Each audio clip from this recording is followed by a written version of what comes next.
শেখ, বাংলাদেশ শ্রমিক কল্যাণ ফেডারেশনের পৌর সাংগঠনিক সম্পাদক। আমি একজন শ্রমিক, আমি ট্রলি চালাই, হাইওয়ে নিয়েছিলাম।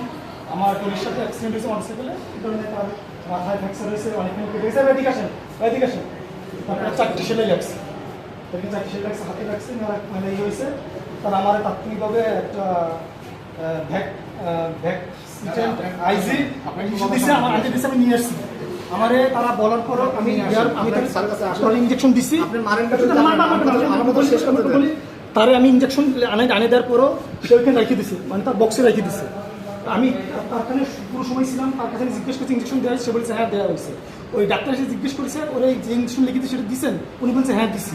আমি যখন যাবো আমার যে ওষুধ লিখে দিচ্ছে আমি তাকে নিয়ে যাব, সেই মুহূর্তে আমি আমার ইঞ্জেকশন, এই দুটো ইঞ্জেকশন আমি ওইখান থেকে উদ্ধার করি।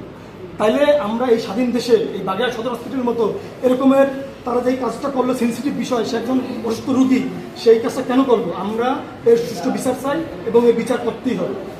আসসালামু আলাইকুম। এদিকে আসেন।